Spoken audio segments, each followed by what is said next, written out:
ইল্লাল্লাহ ইল্লাল্লাহ ইল্লাল্লাহ ইল্লাল্লাহ লা ইলাহা ইল্লাল্লাহ মুহাম্মাদুর রাসূলুল্লাহ সাল্লাল্লাহু আলাইহি ওয়াসাল্লাম। পবিত্র মাহে রমাদানুল মুবারকের আখিরি জুমায় জুমাতুল বিদায় আগত সম্মানিত মুসল্লি কেরাম, মাইকের আওয়াজ যত দূর যাচ্ছে, যারা আজকে জুমাতুল বিদার আলোচনা শুনতেছেন, আলোচনার শুরুতে আমি আবারও আমার হৃদয় নিংড়ানো হৃদয়ের গহীন থেকে সালাম পেশ করতেছি। আসসালামু আলাইকুম ওয়া রাহমাতুল্লাহ। সকলে কেমন আছেন? ভালো রেখেছেন তিনি কে? মাহে রমজানের জুমাতুল বিদা পর্যন্ত যে রব আমাদেরকে বাঁচিয়ে রেখেছেন, আল্লাহ চাইলে গতকালও নিয়ে যেতে পারতেন না? গতকাল আমাদের এলাকার একজন, আমরা ছোটবেলা থেকে দেখছি, উনি আমাদের এলাকার প্রসিদ্ধ একজন ডাক্তার ছিল। গতকালেই জুমার রাতে আল্লাহ পাকের ডাকে সাড়া দিয়ে চলে গেছেন। ইন্না লিল্লাহি। আল্লাহ আমাদেরকে আজকে জুমাতুল বিদা পর্যন্ত, মসজিদে আসা পর্যন্ত আল্লাহ আমাদেরকে বাঁচিয়ে রেখেছেন। পড়ছি আলহামদুলিল্লাহ। আল্লাহ কত বড় দয়া আমাদের উপর করেছে। আজকে মাহে রমজানের জুমাতুল বিদার নামাজ যিনি পড়ল, মাহে রমজানের রোজাগুলো আজকের এই জুমা কাল হাসরের ময়দানে, কবরে, হাসরে, ফুলসিরাতে আমাদের সকলের জন্য সাক্ষী হয়ে গেল। আজকের এই জুমা আমাদের পক্ষে সাক্ষী দেবে। আর এই মাহে রমজানের জুমাতুল বিদার নামাজ যে আজকে আদায় করল, 70টি 700টি আরো বেশি নেকি আল্লাহ পাক আমার আমল, আপনার আমলে আল্লাহ পাক দান করবেন।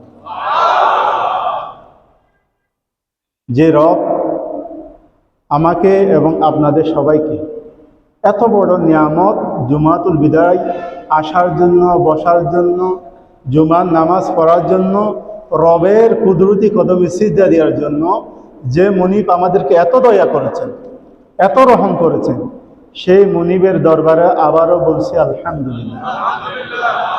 রব্বানা লাকাল হামদ হামদান কাসীরান তাইয়িবান মুবারাকান ফি ইয়া রব্বি লাকাল হামদু কামা ইয়ানবাগি লিজালালি ওয়াজহিকা ওয়া আযীমি সুলতানি। পড়ছি আলহামদুলিল্লাহ। জুমাতুল বিদা এটা আমাদের হৃদয়ে বড়, যারা সারা মাস রোজা রেখেছি তাদের জন্য আজকে অনেক বড় কষ্টের দিন। কারণ মাহে রমজানে আজকে যে সেহরি খেয়েছি, আগামী যে জুমা আসতেছে সেই জুমাতে মাহে রমজানে সেহরি থাকবে, ইফতারি থাকবে, তারাবি থাকবে, কিয়ামুল লাইল, সবগুলো আজকে আলবিদা আলবিদা আলবিদা ইয়া শাহর রমাদান। আজকে জুমা আমাদেরকে ডাক দিচ্ছে, বিদায় বিদায় বিদায়। সম্মানিত হাজিরিন, বিদায় বেলায় আল্লাহ পাক আমাদেরকে, আমরা যখন চাকরি করি, চাকরি থেকে যখন আমরা বাসায় যাই, আমরা রিটায়ার্ড করি, আমাদের কোম্পানি যারা সরকারি চাকরি করে, সরকার তাদেরকে বিশেষ একটা বোনাসের ব্যবস্থা করে, বিশেষ একটা সম্মানের ব্যবস্থা করে কি করে না? যারা আমরা একটি মাস রোজা রেখেছি, আল্লাহ পাক আমাদেরকে একটা নিয়ামত, একটা সুন্দর উদ্যানের শুভ সংবাদ দিয়ে আজকের এই জুমাতুল বিদায় আমাদেরকে এলান করছে বলে আলহামদুলিল্লাহ। সম্মানিত হাজিরিন, জুমার আলোচনার খুতবার শুরুতে আমি আপনাদের সামনে পবিত্র কোরআনুল কারীমের ৪৬ নম্বর সূরা আদ-দুখান, যে সূরাটা মাক্কি সূরা, কি সূরা? মাক্কি সূরা। আদ-দুখান শব্দের অর্থ হচ্ছে ধোঁয়া। আগুন যখন জ্বলে, আগুনের উপরে কিছু ধোঁয়া বাহির হয়, ধোঁয়া দেখা যায়। আদ-দুখান শব্দের অর্থ হচ্ছে ধোঁয়া। আদ-দুখান শব্দের অর্থ সকলে বলেন। তাহলে আল্লাহ পাক ধোঁয়ার নামে একটা সূরা দিয়েছেন কোরআনুল কারীমে। ধোঁয়ার গুরুত্ব আছে না নাই? যদি গুরুত্ব না থাকতো কোরআনে তার নামে সূরা আসতো না। আগুন যখন জ্বলে, আগুনের উপরে একটু ধোঁয়া দেখা যায়। কিয়ামতের আগেও পৃথিবীর বিভিন্ন প্রান্ত থেকে ধোঁয়া দেখা যাবে, ধোঁয়া। এই ধোঁয়াই বলে দেবে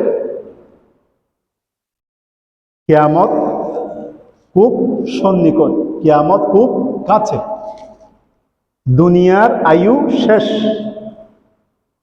আজকে আদ-দুখান আমাদেরকে স্মরণ করে দিচ্ছে মাহে রমজানের আয়ু আমাদের থেকে শেষ, মাহে রমজান আমাদের থেকে বিদায় নিয়ে যাচ্ছে।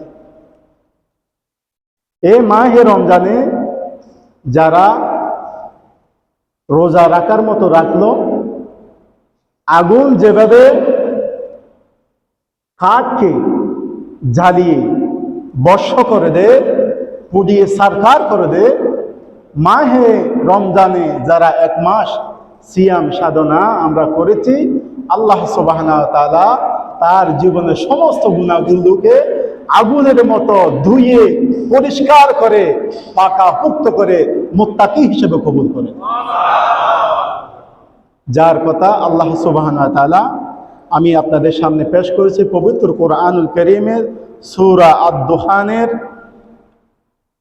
৫১, ৫২, ৫৩, ৫৪ কয়টি আয়াত? ৬০টি আয়াতের আলোকে আজকে আমরা কথা বলবো ইনশাআল্লাহ। ওয়া মা তৌফীকি ইল্লা বিল্লাহ।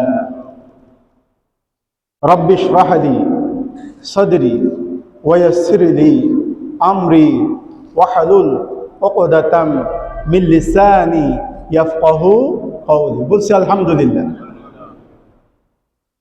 হযরত মূসা আলাইহিস সালামের নাম শুনেছেন? কে কে শুনেছেন? দেখেছেন কে কে?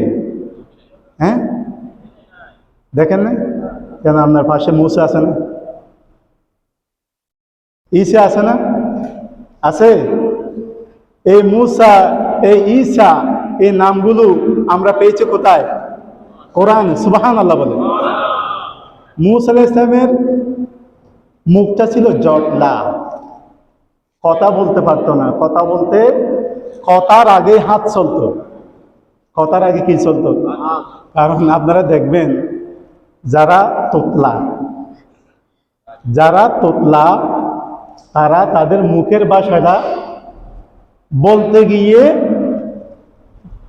কষ্ট হয়, কিন্তু বলার আগে সে যখন বুঝাতে পারে না, রাগে তার হাতটা আগে চলে। তদ্রুপ জলিলুল কদর একজন নবী, যার উপর পবিত্র কোরআনুল কারীমের পূর্বে আসমানি কিতাবসমূহের মধ্যে ৬০টি মহাগ্রন্থ কিতাব, এর মধ্যে তাওরাত।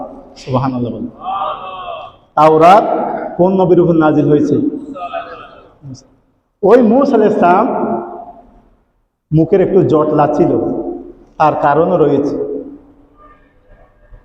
তার দিকে যাচ্ছি না, কারণ ফেরাউন মূসা আলাইহিস সালামকে পরীক্ষা করার জন্য ছোটবেলায় সে কি আগুন নেয় নাকি স্বর্ণ নেয়? তার হাতটা স্বর্ণের দিকে যাচ্ছে। সুবহানাল্লাহ বলেন। নবীদেরকে পরিচালিত করেন তিনি কে? মূসার হাত স্বর্ণের দিকে যাচ্ছে। আল্লাহ বলতেছে, আমার খলিল যদি এখন স্বর্ণ ধরে ফেলে, ফেরাউন তো চিনে ফেলবে সেই নবী, তাহলে তার গলা টিপে এখনই শেষ করে দেবে। জিব্রাইলকে দিয়ে আল্লাহ মূসা আলাইহিস সালামের হাতকে আগুনের কয়লার দিকে নিল, আগুনটা স্পর্শ করলো, আগুনটা স্পর্শ করে ছোটবেলায় তিনি মুখের মধ্যে দিলেন। সুবহানাল্লাহ। জিব্বার সাথে লাগার সাথে সাথে সেট করে উঠল। আর হযরতে মূসা আলাইহিস সালামকে যিনি ছোটবেলায় লালন করেছিলেন ফেরাউনের স্ত্রী মা আসিয়া, সাথে সাথে ফেরাউনকে বলল, তুমি কি শুরু করলা? একটা ছোট বাচ্চাকে কি পরীক্ষা করলা? সে আগুন মুখে নিয়ে দিচ্ছে আর তুমি হেসে হেসে দেখতেছ। এমন বলে হযরতে মা আসিয়া হযরতে মূসা আলাইহিস সালামের মুখ থেকে আগুনের কয়লা ছুটে মেরে দিয়েছে। আল্লাহু আকবার। ওই কারণে মূসা আলাইহিস সালামের জিহ্বাটা ছোটবেলায় একটু পুড়ে গিয়েছিল, যার কারণে ওনার কথা স্পষ্ট হতো না। এই জন্য তিনি আল্লাহর দরবারে দোয়া করেছিলেন, রব্বি ইশরাহ লি, সবাই বলেন রব্বি ইশরাহ লি সাদরি ওয়া ইয়াসসির লি আমরি ওয়াহলুল উকদাতাম মিন লিসানি ইয়াফকাহু কওলি। সুবহানাল্লাহ। যে ব্যক্তি মূসা আলাইহিস সালামের এই দোয়াটা পড়বে, আল্লাহ পাক তার মুখের জড়তা দূর করে দেবে এবং আল্লাহ পাক তাকে স্মরণ শক্তি বৃদ্ধি করে দেবে। আপনাদের বাচ্চাদেরকে এগুলো শিখাইবেন, নিজেরা পড়বেন, এগুলো পরে পরে বাচ্চাদেরকে রুকিয়া করবেন, ফু দেবেন। যে কথা বলতে চেয়েছি, মূসা আলাইহিস সালাম জলিলের কদর একজন নবী ছিলেন। তো ওনার আমলে ওনার কিতাবের মধ্যে এসেছে ওনার চাচাতো ভাই কারুন অনেক সম্পদের মালিক ছিল। কিতাবের মধ্যে এসেছে তৎকালীন 70টি উট কারুনের সম্পদের ভান্ডারের চাবি বহন করার জন্য 70টি উট লাগতো। আল্লাহু আকবার। বাংলাদেশ নয়, সারা বিশ্বের মধ্যে শ্রেষ্ঠ ধনী বিল গেটস ছিল, ঠিক কিনা? এখন কে? হ্যাঁ, ইলন মাস্ক। যাই হোক, তৎকালীন সারা বিশ্বের মধ্যে সর্বশ্রেষ্ঠ ধনী ছিল কারুন। তো কারুন যেহেতু সম্পদশালী ছিল, কারুনের সম্পদকে পুত পবিত্র করার জন্য তার কাছে আল্লাহর পক্ষ থেকে আল্লাহর খলিল মূসা আলাইহিস সালাম দাওয়াত দিলেন, কারুন আল্লাহ তোমাকে অনেক সম্পদ দিয়েছে, অতএব তুমি প্রতি 100টি স্বর্ণ মুদ্রায় একটি স্বর্ণ মুদ্রা আল্লাহর রাস্তায় তুমি যাকাত দাও। আমার কথা বুঝতেছেন? আপনার কথা বুঝতেছেন? কারুনকে কে বলছেন? মূসা। কার নির্দেশে? যাকাত দেওয়া কার নির্দেশ? সবাই বলেন। মূসা কারুনকে বললেন, প্রতি 100টি স্বর্ণ মুদ্রায় একটি স্বর্ণ মুদ্রা তুমি আল্লাহর রাস্তায় যাকাত দাও। কি হবে? তখন তোমার সমস্ত সম্পদ আল্লাহ পবিত্র করে নেবে। যার আছে তার আরো প্রয়োজন, যার আর আছে তার আরো প্রয়োজন। লোভ অতি লোভে তাতি নষ্ট, যার কারণে ঈমান নষ্ট, ঠিক কিনা? কারণ মূসা আলাইহিস সালাম যখন তাকে যাকাতের দাওয়াত দিল, কারণ ভুল বুঝল। সে বলল, মূসা আমার সম্পদ কমাই ফেলার জন্য একটি কৌশল করতেছে। সে কি করলো? কারুনের বাহিনী, তার মজলিসে শুরার সদস্য, তার মন্ত্রী পরিষদের সদস্য যারা রয়েছে, তাদের সাথে পরামর্শ করল, মূসা যেহেতু আমার কাছে যাকাত দাবি করতেছে, সে যেন যাকাত দাবি করতে না পারে, আমরা একটা কৌশল করব। কৌশলটা কি? একটা দুশ্চরিত্রা মহিলা, জেনাকারী মহিলা, আমরা তাকে ভাড়া করব। উপস্থিত মজলিসের মধ্যে ওই দুশ্চরিত্রা মহিলা দিয়ে আমরা বলবো, মূসার বিরুদ্ধে ওই মহিলাকে বলাবো সে দুশ্চরিত্র মহিলার সাথে মূসা জেনা করেছে।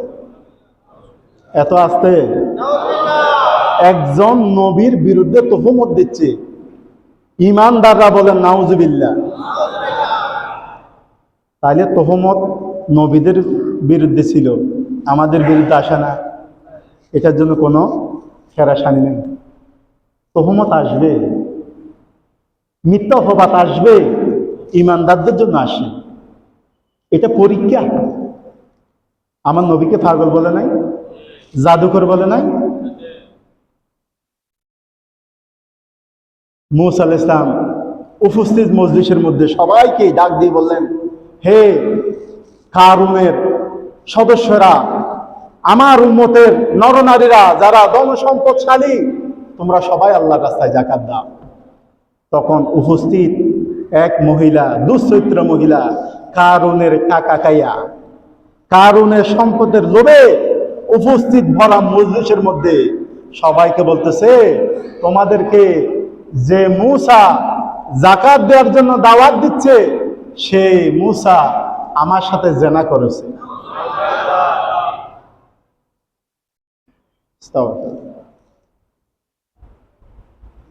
মূসা আলাইহিস সালাম জলিল কদর নবী ছিল, তার রাগ কি ছিল? বেশি ছিল। আঙ্গুলের ইশারা করলেন, ওই মহিলার দিকে আঙ্গুলের ইশারা করে রাগ প্রদর্শন করে, এই মহিলা তুই কি বললি? তুই কি বললি? হুজুর আমি বলি নাই, আমাকে বলাইছে। সুবহানাল্লাহ বলবেন না? এক চোখের পলকের দৃষ্টিতে নবুয়তের পাওয়ারে তার মিথ্যা সবার সামনে ওপেন হয়ে গেল। আল্লাহু আকবার। জাল হক ওয়া যাহাকাল বাতিল ইন্নাল বাতিলা কানা যাহুকা। সত্য সমাগত, মিথ্যা পরাজিত। যুগে যুগে যারা আল্লাহ ওয়ালাদেরকে তহমত দিয়েছে, মিথ্যা অপবাদ দিয়েছে, দুনিয়া লাঞ্ছিত হয়েছে, আখিরাতে বঞ্চিত হয়েছে। সম্মানিত হাজিরিন, সাথে সাথে সে মূসা আল্লাহকে কল দিলেন, আল্লাহ বড় মজলিসের মধ্যে তোমার খলিল মূসাকে কারুন মিথ্যা অপবাদ দিয়েছে। আল্লাহ আল্লাহ এই বিচার আপনি এখনই করেন। সাথে সাথে আমার আল্লাহর গজব নেমে আসলো, মাটি কারুনকে গিলে ফেলল। কারুনের সমস্ত সম্পদ কারুনের মাথার উপর পতিত হয়ে মাটি কারুনকে গিলে গেল। কারুনের সম্পদ মুহূর্তে গিলে কারুনকে গিলল, কারুনের সমস্ত সম্পদ গিলে উপস্থিত মজলিসের মধ্যে শেষ করে দিল। ইন্নাল্লাহা আলা কুল্লি শাইইন কাদির। উপস্থিত বিশ্বের সর্বশ্রেষ্ঠ ধনী কারুন শেষ হয়ে গেল যাকাত অস্বীকার করার কারণে। কি কারণে? কি কারণে? কি কারণে? আমার ভাইগণ, যারা আল্লাহর হাবিবের উম্মত, আল্লাহর হাবিবের উম্মত, আল্লাহর হাবিবের উপর কোরআনুল কারীমে আল্লাহ পাক পবিত্র কোরআনে 32 বার যাকাতের কথা বলেছে। কয়বার? কয়বার? তন্মধ্যে 28 বার নামাজের সাথে যাকাতের কথা বলেছে। আকিমুস সালাত ওয়া আতুজ যাকাত। সুবহানাল্লাহ। নামাজের পরেই কিসের কথা? কিসের কথা? আজকে মাহে রমজান আমাদের থেকে বিদায় নিয়ে যাচ্ছে।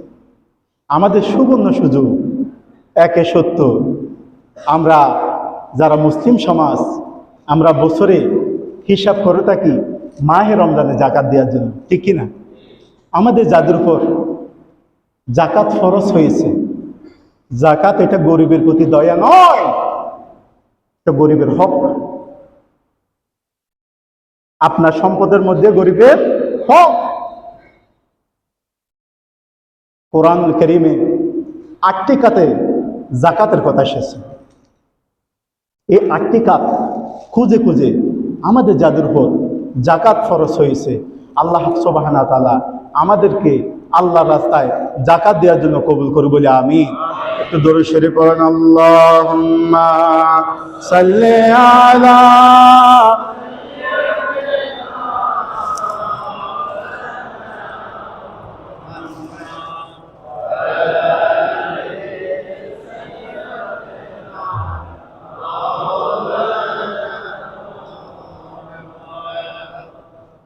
পড়ছি আলহামদুলিল্লাহ, সুবহানাল্লাহ, আল্লাহু আকবার।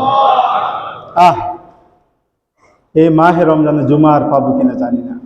এই যে একবার রোজা রেখে জুমাতুল বিদার দিন একবার সুবহানাল্লাহ পড়েছে, আল্লাহ পাক একবার সুবহানাল্লাহ পড়ার সাথে সাথে আপনার জন্য জান্নাতে একটি বালাখানা তৈরি করে ফেলল।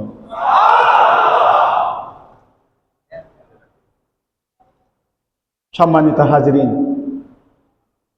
পবিত্র কোরআনুল কারীমের সূরা দুখানের যে 4টি আয়াত আপনাদের সামনে আমি তেলাওয়াত করেছি, একটু পিছনে দেন।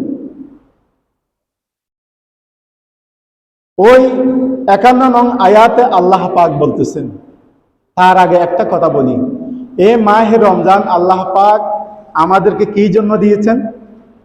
তাকওয়াবান হওয়ার জন্য। কি জন্য? লাআল্লাকুম তাত্তাকুন। যারা তাকওয়াবান হয়েছেন, মাহে রমজানের রোজাগুলো খুশুসভাবে রাখতে পেরেছি, তাদের জন্য আল্লাহ পাক শুভ সংবাদ দিচ্ছে আজকে জুমাতুল বিদার দিনে। কি বলতেছে আমার আল্লাহ? ইন্নাল মুত্তাকিনা ফি মাকামিন আমিন। আল্লাহ রাব্বুল আলামিন সূরা দুখানের 51 নং আয়াতে বলতেছেন, যারা মুত্তাকি পরহেজগার অবলম্বন করেছে, মাহে রমজানের 30টা রোজা রেখে আল্লাহর দিল খুশি করেছে, আল্লাহ পাক তাদের জন্য একটা নিরাপদ স্থানের ব্যবস্থা করেছে। কাদের জন্য? মুত্তাকিদের জন্য। কাদের জন্য? আমাদের বিষয় হচ্ছে মুত্তাকি। আমরা কি হতে চাই? আমরা কি হতে চাই? মুত্তাকিদের জন্য আল্লাহ নিরাপদ একটা বাসস্থান রেখেছে। সে নিরাপদ বাসস্থানের নাম কি? সুবহানাল্লাহ বলেন। আল্লাহ কবুল করুক বলে আমিন। ফি জান্নাতিন ওয়া উয়ুন।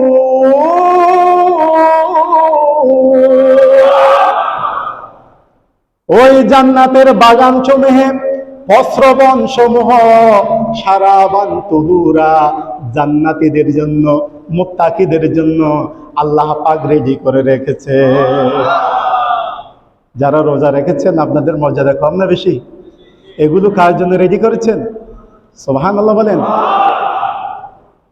ইয়ালবাসুনা মিন সুনদুসিন ওয়া ইস্তাবরাকিন মুতাকাবিলিন। আল্লাহ পাক বলেন, তারা সুন্দুস ও ইস্তাবরাক। সুন্দুস মানে পাতলা রেশমি কাপড়। সুবহানাল্লাহ। ইস্তাবরাক আল্লাহর কোরআনের ভাষা। ইস্তাবরাক মানে মোটা রেশমি কাপড়। সুবহানাল্লাহ। আল্লাহ পাক তাদের জন্য সুন্দুস ও ইস্তাবরাকের পোশাক পরিহিত অবস্থায় সামনাসামনি বসার জন্য একটা সুন্দর মজলিস করবে। সুবহানাল্লাহ। আমি আপনাদের সামনে, আপনারা আমার সামনে, এটা মুহাব্বত। সুবহানাল্লাহ। জান্নাতবাসীরা এক অপরে গোল করে মোহাব্বতের মজলিস, মোহাব্বতের বৈঠক, এটা জান্নাতবাসীদের সাথে হবে। সুবহানাল্লাহ। যেভাবে আমরা গোল করে জিকির করি, ইল্লাল্লাহ ইল্লাল্লাহ ইল্লাল্লাহ, কার জিকির? এটা সুফি একরাম, আল্লাহর ওলিরা বসে বসে গোল করে জিকির করে। আল্লাহর কোরআন থেকে দলিল, জান্নাতও এরকম আল্লাহ জিকির হবে মুখামুখি বসে বসে। সুবহানাল্লাহ। সবসময় কার তাসবিহ হবে? আমরা বলি সুবহানাল্লাহ, আলহামদুলিল্লাহ, লা ইলাহা ইল্লাল্লাহ, সুবহানাল্লাহ ওয়ালহামদুলিল্লাহ, লা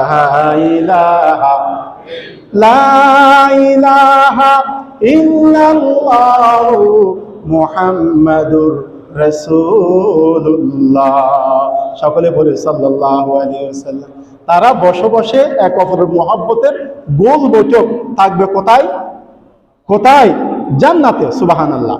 এরপর আল্লাহ পাক বলতেছেন, কাযালিকা ওয়া যাওয়াজনাহুম বিহুরিন ঈন। আমার আল্লাহ রাব্বুল আলামিন জান্নাতবাসীদেরকে তাদের সাথে এরকম ব্যবহার করবে।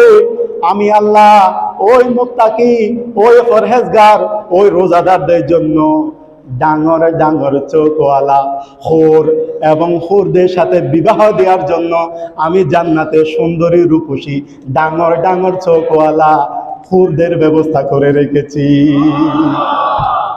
সুবহানাল্লাহ, সুবহানাল্লাহ। ডাঙর ডাঙর চোখ, কত রূপসী, কত সুশ্রী আল্লাহর সৃষ্টি জান্নাতে হুর রোজাদারদের জন্য আল্লাহ রেখেছে।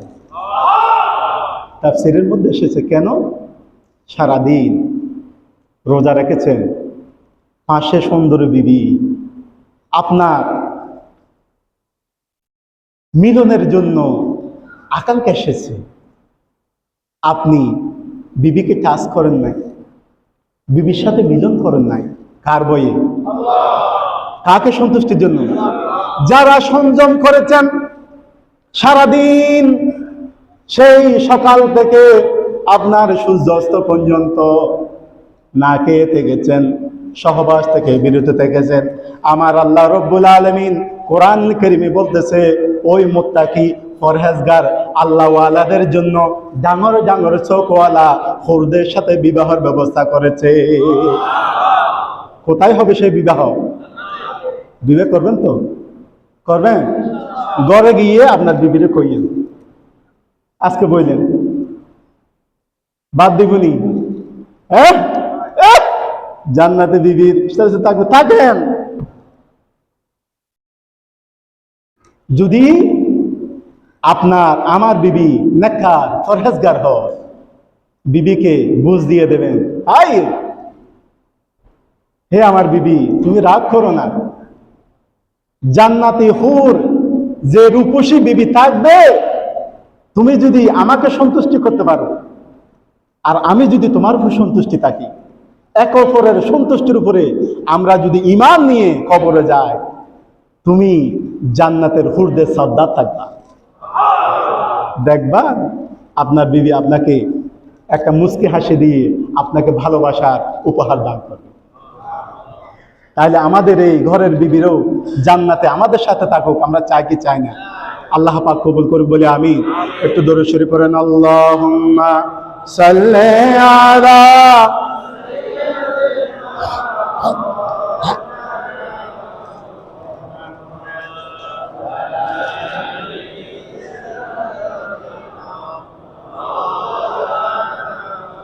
মুহাম্মাদ, আল্লাহুম্মা সাল্লি আলা।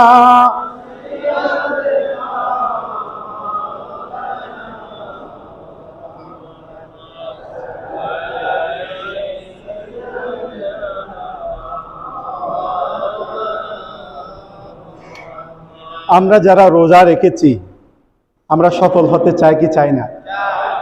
সফলতার পুরস্কার চাই কি চাই না? যারা রোজা রেখেছি, হাদিসে কুদসিতে আমার আল্লাহ নিজে বলেছেন, আস-সাওমু লি ওয়া আনা আজিজি বিহি, সুবহানাল্লাহ। বান্দা রোজা রেখেছে আমার জন্য, আর এই রোজাদারের পুরস্কার আমি আল্লাহ নিজ হাতে দেব। সুবহানাল্লাহ বললেন না? অপর আরেকটি হাদিসে আসছে, ওয়া আনা উজিজা বিহি, আমি আল্লাহ নিজেই তোমাদের জন্য পুরস্কার হয়ে যাব। তাহলে সফলতা যদি হতে চায়, এই রোজা যার সফল হয়েছে, যে সফলতা লাভ করেছে, আমি বলবো সে 3টি আমল করার কারণে সফলতা লাভ করেছে। আর যে 3টি আমল করতে পারে নাই, সে সফলতা লাভ করতে পারে নাই। 1 নম্বরে, যারা এই মাহে রমজানে কম খেয়েছে, কম কথা বলেছে, কম ঘুমাইছে। কয় কম? ডট কম নয়, কয় কম? কয় কম? কম ঘুম। বলেন, কম ঘুম, কম খাওয়া, কম কথা। কম ঘুম, কম খাওয়া, কম কথা। যে ব্যক্তি কম খেয়েছে, অর্থাৎ সারাদিন রোজা রাখার কারণে সে কম খেয়েছে, সুবহানাল্লাহ, তাহলে 1 মাস সে কম খাওয়ার প্রশিক্ষণ দিয়েছে, সে সফল হয়েছে। রোজা রেখেছে, আজে বাজে বেহুদা মিথ্যা গীবত পরিহার করেছে, কম কথা বলেছে, সে সফলতা অর্জন করেছে। বাকি 11টা মাস, এই মাস থেকে শিক্ষা নিলাম, কম কথা বলবো, আজে বাজে কথা বলবো না, বেহুদা কথা গীবত শেখায়ত করবো না। এটা প্রশিক্ষণ, কম কথা বলা। যে এই মাসে কম কথা বলেছে, সে সফলতা লাভ করেছে। আরেকটা হচ্ছে কম ঘুমানো। রাত্রিবেলায় 20 রাকাত এক্সট্রা আপনি তারাবির নামাজ পড়েছেন। আবার আরেক কোয়ালিটির মানুষ রয়েছে, যারা রাত 1টায় কিয়ামুল লাইলে দাঁড়িয়েছে, নিজের জীবনের কথা স্মরণ করে রবের দরবারে লম্বা সিজদা দিয়েছে, চোখের পানি ছেড়ে জীবনের গুনাহগুলো ক্ষমা করে নিয়েছে। ওই কম ঘুমানো ব্যক্তি, তিনি সফলতা লাভ করেছে। আল্লাহ রাব্বুল আলামিন বলেন, قد أفلح من تزكى وذكر اسم ربه فصلى, সুবহানাল্লাহ। সফলতা লাভ করেছে সে, যে অন্তরকে পরিশুদ্ধ করেছে, কিসের মাধ্যমে? রোজার মাধ্যমে, সুবহানাল্লাহ।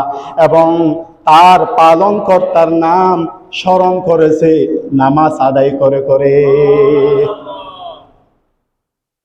নিজের এই রোজাগুলো রাখার কারণে আল্লাহ পাক আমাদের এই কলবকে পরিষ্কার করেছে। তো এই রোজাগুলো রাখতে গিয়ে আমরা আমাদের ভুলে ক্রমে আমাদের অনেক গুনাহ হয়েছে।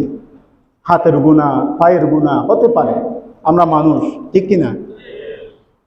তো এই রোজা পুত পবিত্রভাবে আল্লাহর দরবারে কবুল হওয়ার জন্য একটা মাধ্যম রয়েছে, সুবহানাল্লাহ বলেন। মাধ্যমটা হচ্ছে কি? সদকাতুল ফিতর। সদকাতুল ফিতর। সদকাতুল ফিতর কেমন? আপনি নামাজে যেভাবে নামাজ ভুল হইলে নামাজে সাহু সিজদা মাধ্যমে নামাজটা শুদ্ধ হয়ে যায়, আর আপনার রোজার কোনো প্রকার যদি ত্রুটি হয়, সাদকাতুল ফিতরের মাধ্যমে আমার আল্লাহ আপনার রোজার ত্রুটিগুলো ক্ষমা করে দেয়। এই জন্য আমার ভাইগণ, যারা আমরা রোজা রেখেছি, এখন রোজার শেষ পর্যায়ে এসে গেছে, আমাদের সকলের উপরে সাদকাতুল ফিতর ফরজ ওয়াজিব যাদের উপর হয়েছে, আমরা যেন নিজেরা ঈদগাহে আসার আগে আমাদের সদকাতুল ফিতরটা আদায় করে ফেলি। এই বছর সদকাতুল ফিতর কয় টাকা? 110 টাকা। আচ্ছা, 110, 15 দেন, কিন্তু 10-এর কম দিয়েন না, 10-এর কম দিয়েন না, 10ও দেন, 15 দেন। প্রতি ঘরে শিশু বাচ্চা থেকে বৃদ্ধ পর্যন্ত যিনি আপনার ঈদ উল ফিতরের দিন সুবহে সাদেকের পূর্বে জন্মগ্রহণ করেছে তার উপরও সদকাতুল ফিতর আদায় করতে হবে। সুবহানাল্লাহ। এই জন্য আপনাদের যাদের উপর সদকাতুল ফিতর খরচ হয়েছে, আপনারা সবাই সদকাতুল ফিতরটা আদায় করে নেবেন। আপনার